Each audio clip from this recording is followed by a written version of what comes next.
Buenos días, bienvenidos a este video de Noticias Matutinas, donde vamos a tratar de ver cuáles son los principales datos o noticias que van a determinar el sentido de la rueda del día de hoy, en una semana corta en la cual obviamente nosotros a partir de mañana estaremos mirando desde afuera cómo se dan el desarrollo de los acontecimientos en los mercados internacionales. Y básicamente la conclusión que vamos a sacar es que desde estos niveles de S&P, con 2 días para mirar desde afuera, sería lo más sensato tomar una posición muy activa en estos momentos, sino más bien inclusive en posiciones que hayan tenido rebotes fuertes, seguir pensando en mantener cierto mayor grado de liquidez en la cartera y cerrar algunas posiciones. Básicamente vamos a pasar entonces a las noticias. Para comenzar, vamos a ver que los futuros en general están operando ligeramente bajistas, tanto Dow Jones como S&P y Nasdaq.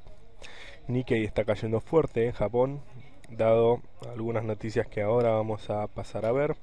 Los futuros de petróleo siguen al alza. Lo mismo, esto vamos a ver ahora en el gráfico que puede seguir teniendo una suba y podemos seguir apostando en este sentido, tanto en el mercado local como en el mercado internacional. En los datos económicos de importancia que vamos a ver durante la jornada de hoy, los más importantes: ventas de casas nuevas e inventarios de crudo. Venta de casas nuevas, sabemos que es un sector que el sector inmobiliario está costando mucho despegarse y es una de las anclas que tiene en estos momentos el crecimiento de la economía americana. Y los inventarios de crudo, que ganan una relevancia mayor a partir de este momento para empezar a ver si la situación en Medio Oriente empieza a tener un efecto, y ver una señal en este sentido dentro de este indicador o dentro de estos datos sí implicaría ya un despegue de los futuros de petróleo, que algunos analistas ya están viendo en $150, al petróleo que ya están viendo algunos analistas en $150. Para el mercado local vamos a seguir el desarrollo de los acontecimientos en el mercado internacional. La mayoría de los ruidos dentro de nuestro mercado en este momento provienen más bien de situaciones de políticas, lo que son las elecciones en Chubut y demás situaciones en un año electoral, que va a ser donde vamos a tener que colocar la mayoría de nuestros ojos en este momento, especialmente aquellos que estamos posicionados en bonos. Para lo que es el mercado internacional, tenemos en estos momentos noticias tanto de Europa, Estados Unidos como Japón, y algunos datos importantes desde lo que es el Reino Unido. Dentro de lo que es Europa, Portugal y el Reino Unido van a ser los dos países de los que vamos a hablar en este momento. Portugal tiene que aprobar hoy en el Congreso las medidas de austeridad y los ajustes fiscales propuestos debido a, obviamente, los problemas de endeudamiento y de crisis de deuda soberana que afectan a este país. En este sentido, el primer ministro indicó que en caso de que estas medidas no sean aprobadas, esto implicaría que Portugal tendría que aceptar ayuda del Fondo Monetario Internacional, y el primer ministro está totalmente en desacuerdo con esto. Por lo tanto, de rechazarse estas medidas implicarían un cambio de gobierno, porque va a renunciar debido a que dice que no aceptar esta ayuda va en contra de sus convicciones. Esto genera un ruido político en Europa, un problema que se ve en caídas en las bolsas en Europa, que hoy arrancaron a la baja, luego al alza y ahora están nuevamente dando números rojos, y esto sería un impulso bajista para la jornada de hoy. Lo mismo desde lo que es Inglaterra. Inglaterra tiene que presentar durante el día de hoy lo que son sus cuentas fiscales, sus datos fiscales, esperando que muestre una mejora en los mismos. Sin embargo, sigue teniendo una inflación alta, por lo tanto, un ajuste de política monetaria no sería descabellado, y esto se va a ver en el mercado de divisas.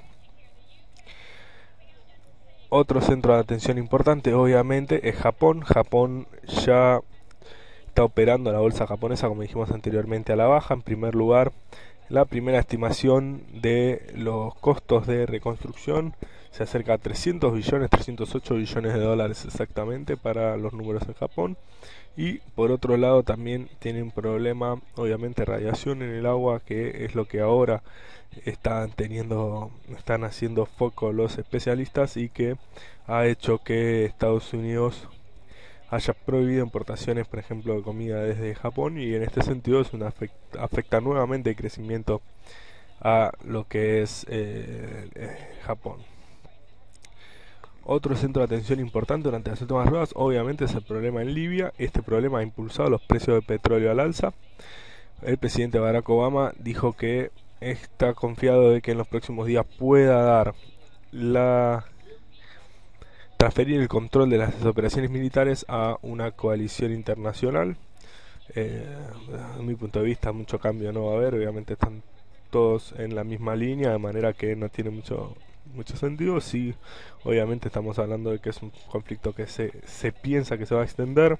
Recordemos lo que sucedió con las tropas en su momento Saddam Hussein, que al tener que retirarse de los pozos petroleros durante los últimos enfrentamientos y la guerra del Golfo, hicieron una política de campo arrasado, en lo cual fueron destruyendo muchos pozos petroleros. Esto, no recuerdo alguna imagen de una lluvia de petróleo en alguna película bélica, y esto es el miedo que hay, que se traslada a subas en el precio del petróleo.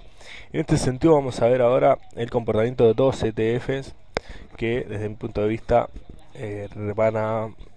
me hacen pensar en un contexto bajista para el mercado, tanto en el corto como en el mediano plazo, que me hacen pensar en tener mayor cautela en este sentido. El primer gráfico, obviamente, que vamos a ver es el gráfico de S&P. En largo plazo observamos actualmente rebotó contra una importante resistencia, los 1350 puntos, y la siguiente soporte ya está más abajo, inclusive cerca de los 1200 puntos. Eso sería el peor de los casos. Lo que vamos a ver es este canal bajista de corto testeado en estas ruedas, un cruce media de 20 sobre 50, mayor volumen en la caída que en las subas. Conclusión, con todo el empuje que tiene de afuera, yo creo que tendremos un S&P volviendo a buscar los 1220 puntos. Esperamos, para que esto se revierta, que supere los 1300 puntos.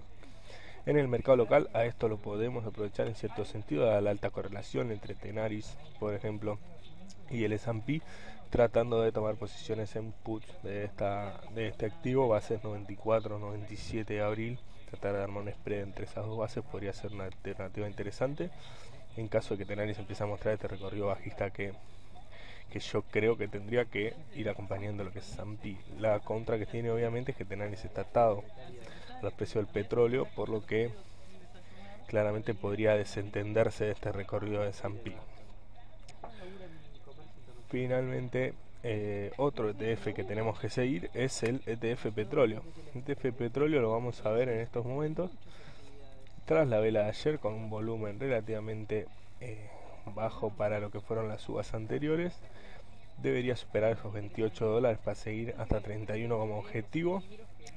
Seguimos viendo señales de divergencia alcista en RSI y seguimos pensando que una escalada de violencia va a pegarle al alza al petróleo, de manera que posicionarse en este ETF puede ser una alternativa muy rentable, viendo los máximos que alcanzó en 2008, estos 150, 160 dólares de 2008, y pensando que una escalada de violencia, esto es con hacer la mitad del camino, digamos, estamos hablando de rendimientos muy interesantes a mediano plazo, de manera que sugerimos entrar en ETF de petróleo siguiendo de cerca la situación en lo que es el conflicto en Libia. Cerrar el conflicto implicaría inmediata toma de ganancias para quienes tomen la posición, pero creo que de corto plazo estos 28 dólares no van a ser un problema y podríamos ir a buscar estos 31, inclusive los 32 dólares de este retroceso 38 de Fibonacci, desde máximos de 2008 hasta mínimos de 2009,